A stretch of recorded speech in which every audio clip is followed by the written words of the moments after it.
मैं डॉक्टर पंकज हरकुट, मैं interventional cardiologist हूँ Swasthyam super speciality hospital Nagpur में।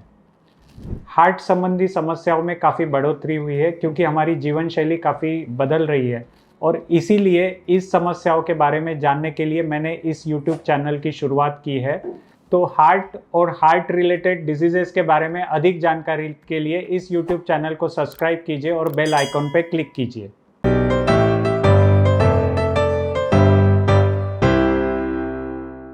आज हम जानेंगे चेस्ट पेन या सीने में दर्द के बारे में।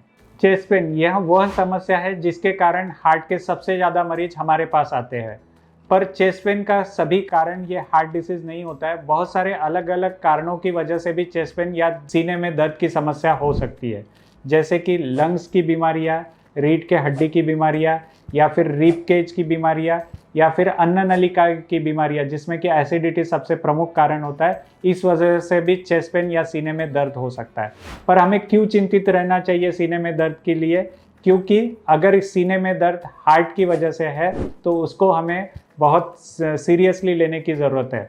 पर अगर यही दर्द अन्न नलिका की वजह से, एसिडिटी की वजह से या अन्य किसी कारण की वजह से, तो यह पहचानना ज़रूरी है कि यह किस कारण से हो रहा है। हम कैसे डिफ्रेंशिएट कर सकते हैं कि ये चेस्ट पेन हार्ट की वजह से या अन्य किसी कारणों की वजह से? तो सबसे पहले जानते हैं हार्ट की वजह से होने वाले चेस्ट पेन के बारे में। हार्ट की वजह से जो चेस्ट पेन होता है, सीने में दर्द होता है, वह मूवमेंट पर बढ़ता है। मतलब अगर मैं चल रहा हूँ, मैं कोई एक्सरसाइज कर रहा हूँ, तो मेरा सीने का दर्द अगर बढ़ता है तो यह हार्ट की वजह से होने की संभावनाएं काफ़ी ज़्यादा है। फिर सांस में तकलीफ होना, पसीना आना, यह अगर चेस्ट पेन के साथ में है तो हार्ट की समस्या होने की संभावना काफ़ी ज़्यादा है। पर अगर ये चेस्ट पेन सिर्फ एक चमक के जैसा है, कुछ सेकंड्स में आता है और चले जाता है, तो ये हार्ट की वजह से होने की संभावनाएं काफ़ी कम है। लंग्स की वजह से जो चेस्ट पेन होते हैं उसमें खांसी होने पे, लंबी सांस लेने पे चेस्ट पेन होता है, या फिर उस चेस्ट पेन के समय में हमको खांसी होगी, सांस लेने में तकलीफ होगी। फिर अगर यह चेस्ट पेन अन्न नलिका की वजह से, मतलब एसिडिटी की वजह से या अन्न नलिका के स्पाज्म की वजह से है, तो उस समय हमको निगलने में तकलीफ होगी, हमको सीने में जलन होगी और यह तकलीफ खाना खाने के बाद कम हो जाएगी। पर हार्ट की वजह से जो चेस्ट पेन होता है, खाना खाने के बाद में बढ़ जाता है। तो बहुत बार हमने देखा है मरीज जो कि रात भर चेस्ट पेन था, रात भर समझते रहा कि ये एसिडिटी की वजह से, और फिर सुबह हमारे पास पहुंचते हैं। सुबह जब हम लोग ईसीजी करते हैं तब पता चलता है कि ये हार्ट अटैक था। तो इसमें कब हमें डॉक्टर के पास पहुंचना है?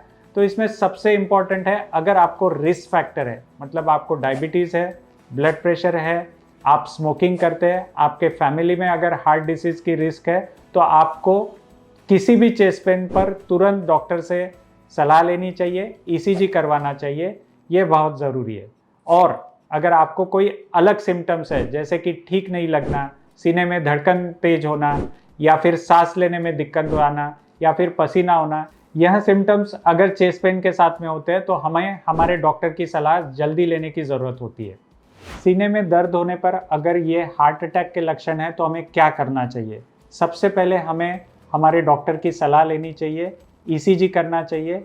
प्राइमरी ट्रीटमेंट के रूप में अगर आपके पास एस्पिरिन नामक दवाई मौजूद है तो उसे लेना चाहिए, उसे पानी में घोल कर लेना चाहिए। उसे अगर आप पूरी तरीके से निगल कर, जैसे कि रेगुलर दवाई लेते हैं वैसे अगर लेंगे तो उसे एब्सॉर्ब होने में समय लगेगा, इसलिए उसे पानी में घोल कर लेना चाहिए ताकि उसका असर तुरंत शुरू हो। और सबसे ज़्यादा ज़रूरी है, जब भी आपको लग रहा है कि ये चेस्ट पेन हार्ट अटैक की वजह से, तब आप खुद ड्राइव करके डॉक्टर के पास पहुंचने के बजाय किसी को साथ में ले, ताकि इमरजेंसी में वह व्यक्ति आपकी मदद कर सके।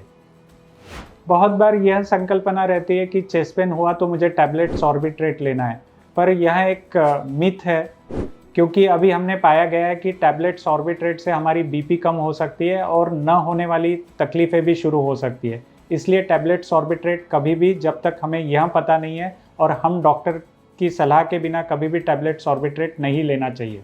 तो अंततः मैं यही कहना चाहूँगा कि किसी भी चेस्ट पेन को, किसी भी सीने में दर्द को आप निगलेक्ट मत कीजिए, आपके डॉक्टर की सलाह लीजिए, स्पेशली तब जब आपको रिस्क फैक्टर हो तब।